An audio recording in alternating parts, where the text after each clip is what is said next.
Tere tulemast! Selles videos räägime tingimuslausetest, mis lubavad meil kirjutada programmi, mis oskab erinevates olukordades erinevalt käituda. Tingimuslausete üheks eelduseks on see, et me teaksime, mis on tõeväärtused. Tegemist on andmetüübiga, millega meil on võimalik märkida, et kas mingi väide on tõene või väär või ingliskeelsemalt true või false, nagu me seda Pythonis kirja paneme. Et siis näiteks võime sellega defineerida muutujaid, mis sellistele jah-jäi küsimustele oskaksid vastata, et näiteks kas elevant elab maismaal, tõene ehk true, kas kuu on planeet, väär ehk false, näiteks võime niimoodi Pythonis kirjutada. Veel võiksime tunda ka avaldisi, mille tulemuseks on tõeväärtus true või false. Ehk näiteks võime võrrelda, et kas 1 + 3 on võrdne 4-ga, kasutades seda topeltvõrdusmärgi operaatorit, või võime võrrelda, et kas 3 on 4-st erinev, kasutades hüüumärgi ja võrdusmärgi operaatorit, mis siis elementide mittevõrdsust kontrollib, ja töötavad väiksem kui ja suurem kui märgid, nagu matemaatikatunnistki võib-olla oleme näinud. Ning kui me tahame kirjutada kontroll, kas miski on millestki teisest suurem või võrdne, siis saame kasutada korraga suurem kui ja võrdusmärki või väiksem kui ja võrdusmärki. Ja nüüd, kui me tõeväärtuseid ja avaldisi, mis tõeväärtuseid tagastavad, teame, siis võime kasutada oma tingimuslauseid kirjutama. Ja esimene osa sellest protsessist on tingimuslause päise kirja panemine, mis sisaldab alguses if võtmesõna, lõpus ühte koolonit ja keskele kirjutamegi siis selle tingimuse, mida me kontrollida tahame, milleks sobibki meil eelmisel slaidilt vaadatud tõeväärtused ja avaldised, mis tagastavad tõeväärtuseid. Ning seejärel päise järele kirjutame taandega alale tingimuslause keha, mis väljendab kõiki neid tegevusi, mida me tingimuse korral siis teha sooviksime, et näiteks kui vihma sajab, siis saame siin välja printida, et õues on märg ning et peaksime kummikuid kandma. Et võime siis seda nii lugeda, et ainult sel juhul, kui päises asuv tingimus on tõene, ainult siis seda taandega koodi osa meil täidetakse. Samuti on meil võimalik kontrollida mingi tingimuse mitte kehtivust, kui me kasutame not võtmesõna. Et näiteks kui me tahame kontrollida, et kas meil ei saja vihma ja vastavalt sellele midagi printida, siis saamegi selle sajav vihma avaldise ette panna noti, mis pöörabki selle kontrolli siis just tagurpidiseks meie jaoks. Veel lisanduva ehitusblokina võime kasutada oma tingimuslausetes elif blokki, mis lubab meil programm panna käituma nii, et kui meil üks tingimus ei kehti, siis lähme vaatama mõnda järgmist tingimust ja teeme tollele vastavad tegevused. Et näiteks kui ei saja vihma, siis vaatame, et kui sajab lund, siis prindime välja, et saab suusatada, ning kui ka see ei kehti, siis läheme veel allapoole ja ning kontrollime, et kas saab hoopiski rahet, mis puhul soovitame kasutajal tuppa jääda. Eelnevat if ja elif blokkide järele võime kirjutada ka else blokki, mida täidetakse juhul, kui ükski nendest eelnevatest tingimustest ei kehtinud. Näiteks võime niimoodi kirja panna, et kui ei saja vihma ning ei saja lund, siis sel juhul kirjutame, et praegu üldse ei saja midagi. Veel enne koodinäidetesse sukeldumist võiksime vaadata üle ka mõned keerukamad avaldised, kuidas kokku siduda mitme tingimuse kehtimine. Esiteks meil on and võtmesõna, millega me saame vaadata, et kas meil kaks tingimust korraga kehtivad.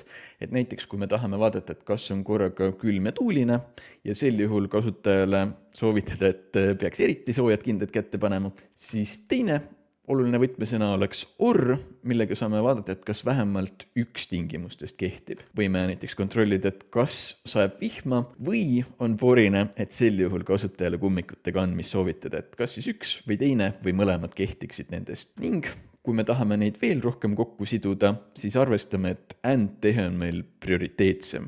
Et siis kui me loeme ülemist nendest kahest avaldisest, siis tema tõlgendus oleks siis nii, et peab kehtima üks kahest tingimusest, et kas esiteks saab vihma või on korraga porine ja tuuline. Et siis prioriteetsem and tehakse enne ja siis orri vaadatakse välimiselt. Ja alumist võime tõlgendada siis praegu vastupidiselt, et peab siis korraga kaks asja kehtima, et siis and on see vähem prioriteetne, mida viimasena vaatame, et siis peab esiteks kehtima see, et sajab vihma või on porine ja teiseks peab kehtima, et on tuuline. Ning arvestame, et varasemalt nähtud not-tehe on nendest veel see kõige prioriteetsem. Ja proovimegi siis siin üle vaadatud teadmiseid nüüd koodijuppides ka veel täpsemalt üle vaadata. Alustame sarnase näitega, mida me juba slaidil nägime, et kui vihma sajab, siis kasutajale väljastada tõusen märgi peaks kummikuid kandma. Et mängiks seda läbi siin silumisrežiimis ja võime siis esiteks näha seda, et meil väärtustatakse siin sajab vihma muutuja, mis saab endale tõese tõeväärtuse ning võime näha siin if lauset siis niimoodi käitumas, et kui talle jääb siia sõelale mingi true väärtus, if võtmesõnast paremale, siis sel juhul minnakse neid tegevusi, mis on taandega märgitud, siia tegema. Et kuvatakse meile tõusen märg, peab kummikuid kandma ja siis ilma taandeta alasse minnakse juba tavalist moodi edasi.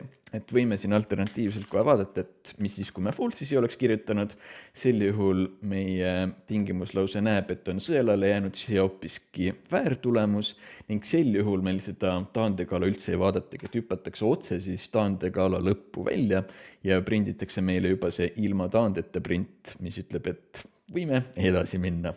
Päris alati meil seda luksust küll ei ole, et meil oleks kohe alguses true'd ja false'id valmis, mõnikord peame natukene arvutama ja vaeva nägema, et saame selle jaoks siit silumisrežiimis ka natukene vaadata neid võrdlustehteid, mida slaididel natuke juba nägime, et näiteks meil on siis topeltvõrdusmärgi operaator, millega saame võrrelda, et kas mingid asjad on võrdsed, et siis 4 topeltvõrdusmärk 4 annab meile true tulemuseks, et tõepoolest nad on võrdsed. Et paneme siis tähele, et topeltvõrdusmärk on võrdlemiseks, et üksikvõrdusmärk on ainult millegi omistamiseks, et ärme neid siis segamini aja. Ja võime alternatiivselt näha siin, et 4 mittevõrdlus 4 kannab false'i, siis 3 mittevõrdlus 4 kannab true ja 3 võrdumine 4 kannab false'i samas. Ja võime näha siin väiksem kui operaatorit töös, et ta annab ta meile true kui 15 16 väiksem, aga annab samas false'i kui 15 16 suurem olemine ei kehti. Ja võrdlus, et kas miski on suurem või võrdne, millegagi võrreldes näeme siin samuti, et 13 siis 12 kindlasti on suurem või võrdne, aga 13 12 vastupidiselt kindlasti mitte. Paneme nüüd need 2 eelmist teadmist kokku ja proovime võrdluste põhjal siis tingimuslauseid kirjutada.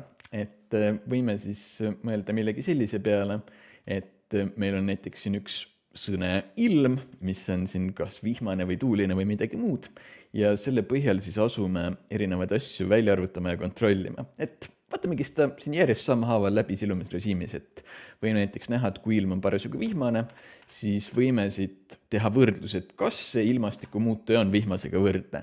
Et siin kindlasti tuleb tulemuseks siis true meile ja üks variant on arvuti siis meelde ette, et kui me hiljem tahame ka seda siit muutujast meenutada, siis kirjutada, et meil on siin sajab vihma muutuja, mida võime siin siis hiljem vaadata, et kas siin on true või false, et siis if lausega näiteks tehagi nii, et kui siia see true ette tuleb, siis oskab ta meile printida, et õues on märg ja peaks kummikuid kandma.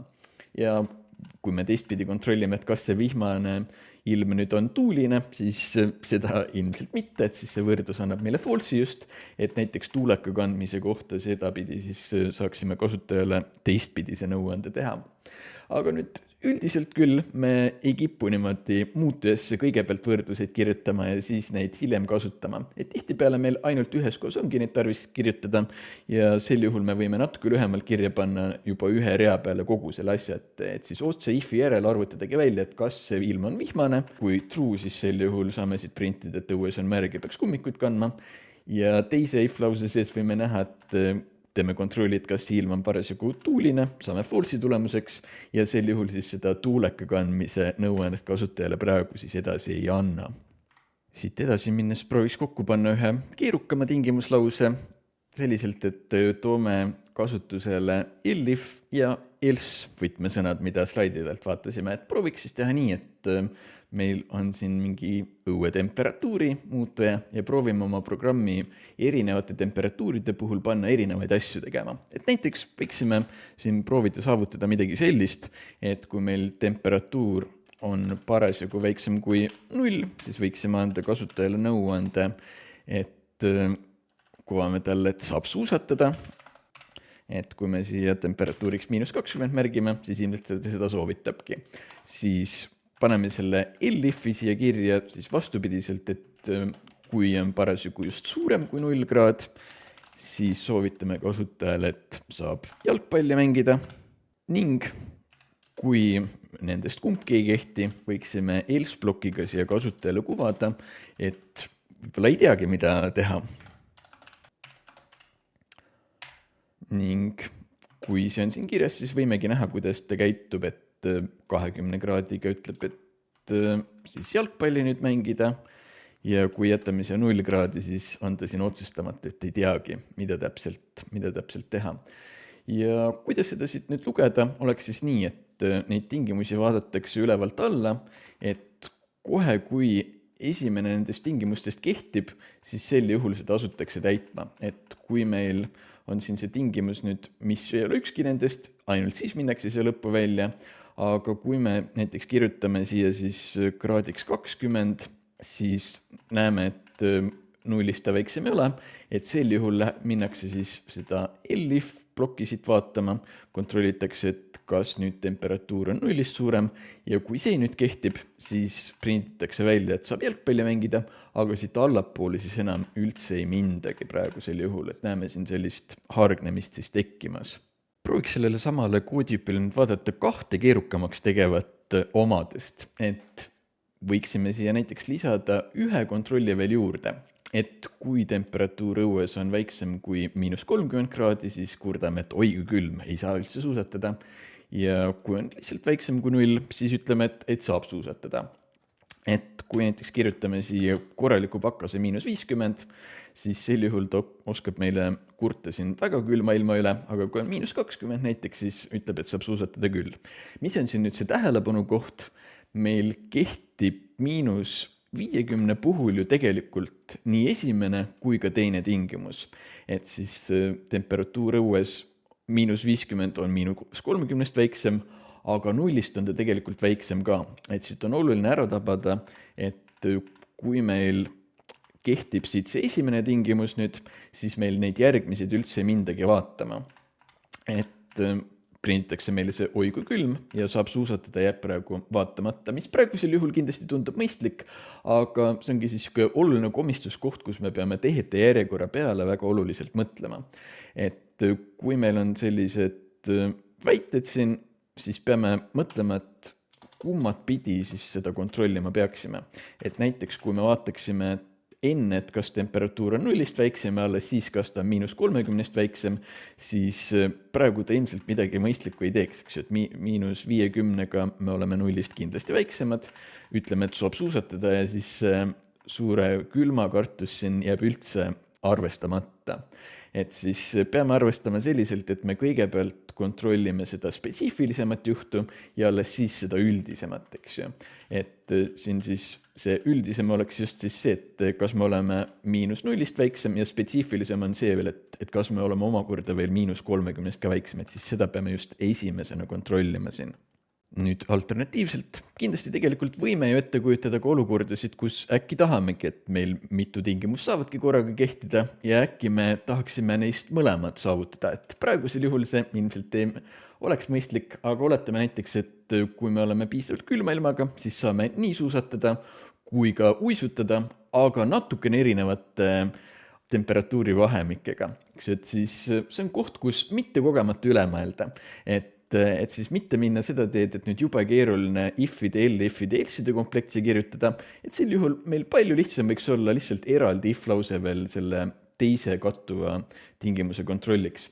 Et siis siin esimese ringiga vaatame, et kas meil saab suusatada, jalgpalli mängida või mitte kummatki nendest teha, et näiteks -20-ga kindlasti saame suusatada, et saame selle välja printida ja siis eraldi, kui me tahame näiteks külmemalt kui -5 uisutada lubada kasutajal, siis võimegi täitsa eraldi if-lause selle jaoks kirjutada.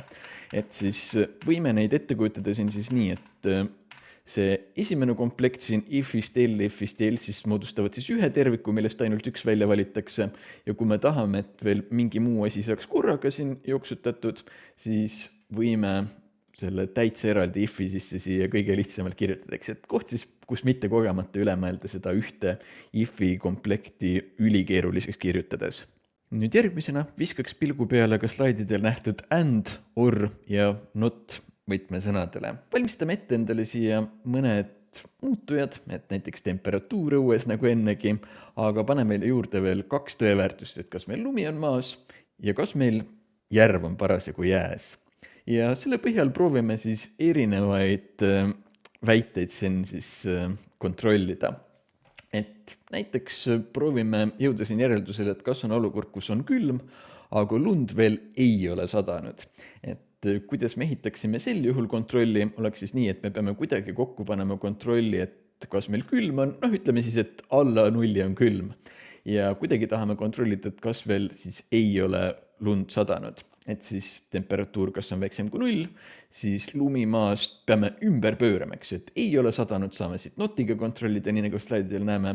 Ja kui me tahame, et need kaks asja siin siis korraga kehtiksid, siis paneme siia just AND-i vahele, et võime siis silumisrežiimis just seda vaadata, et meil siis temperatuur õues on väiksem kui 0, selle tulemuseks tuleb meile true. Ning siin paremal pool näeme, et lume mitte maas olemine on siis väär, kui meil lumi on just maas. Ja kui meil on siin korraga true ja false AND-i ümber nüüd jäänud sõelale, siis AND tahab, et need mõlemad pooled kehtiksid. Nii et siis praegu seda me ei lähe näiteks ütlema, et on külm, aga lund veel ei ole sadanud, sest et lumi on maas, eks ju, et lumimaas on tõene. Seetõttu jäi see meil tegemata.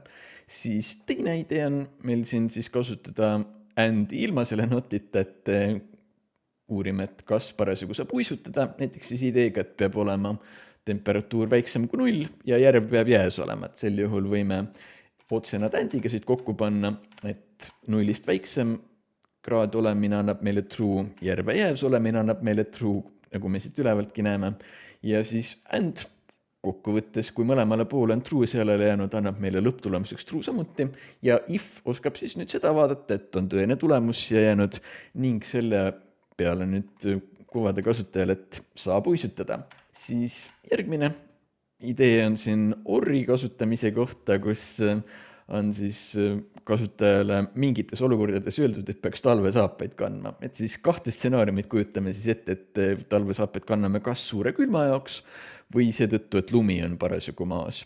Et siis kui üks nendest 2 tingimusest kehtib, siis soovitame kasutajal saapaid kanda. Ja sellise võrdluse peale võimegi siis vaadata jällegi or'i mõlemat poolt nüüd, et temperatuur -20 on 0-st väiksem ja siis sel juhul, kui üks nendest 2 kehtib, siis minnakse otse kasutajale väljastama, et tõesti peaks talvesaapaid kandma, eks, et siis vasak pool andis juba true ja parem oleks olnud ka true, aga Python isegi ei vaevu seda vaatama, sest et kui üks pool juba kehtib, siis paremale poole vaatamisel pole mõtet.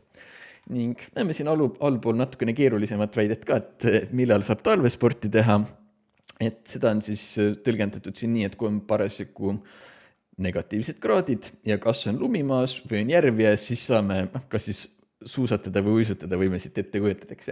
Et siis saame AND-iga 2 ideed siin kokku võtta nii, et peab meil parasjagu olema siis külmem kui 0 kraadi ja teiseks siis üks nendest talvespordi lume või jääomadustest peab meil kehtima, eks, et kas siis on lumimaas või on järv jääs, et siis or'iga seda saame siit vaadata, et kas vähemalt üks neist kehtib ja siis AND-iga lõpus saame vaadata, et kas need mõlemad pooled nüüd on meil kaetud, et siis kuna meil oli temperatuur õues piisavalt väike ja nendest vähemalt üks kehtis, siis saame kasutajale öelda, et saab küll talvesporti praegu teha. Võtaks praeguse video lõpusirgiks veel ette ka ühe nuputamisülesande, et kui me seda koodijuppi siin jooksutame, näeme, et tulemuseks on hinne 5, hinded on head, ei puudutud põhjuseta. Ja võiksitegi nüüd selle video korraks pausile panna ja paar minutit mõelda, et mis on selles lahenduses siin praegu valesti ja proovida viga üles otsida. Ja lähmegi siis koos edasi nüüd ja vaatame, mis siin täpselt viltu läks, et miks siis põhjuseta sai see 3,6 hindeline õpilane meil 5 lõpus hindeks omale. Millele see tulemus siin taandub on see, et meil tehete järjekorraga pole siin korralikult arvestatud. Et nagu me ennegi juba vaatasime, siis AND-tehe on prioriteetsem orrist, et see tehakse tegelikult enne ära. Et kui meil siin hakatakse arvutama, siis kõigepealt proovitakse ka vaadata, et kas meil korraga kehtib keskmine hinne piisavalt suur ja olin tunnis kohal. Ja sellest siis vasakule poole meil jääb praegu false väärtus, et siis see asi tervikuna annab meile false'i samuti, eks ju. Ja siis orr vaadatakse hiljem läbi, et kas siis kehtis see vasakpool siin või kehtib parempool orrist, ehk olin haige ja selle tõttu meil see hinne 5 siia praegu ilmuski. Ja mis oleks lahendus, oleks siis sulud siia ümber panna. Proovitaks arvutada, et kehtiks 2 asja korraga, et peab olema keskmine hinne 4,5 suurem või võrdne. Ja teine asi, mis peab tervikuna kehtima, on see, et kas oli õpilane kohal või siis oli alternatiivselt haige. Ja sellega võimegi siis tänasele videole joon alla tõmmata. Kohtumiseni juba järgmises videos järgmisel nädalal.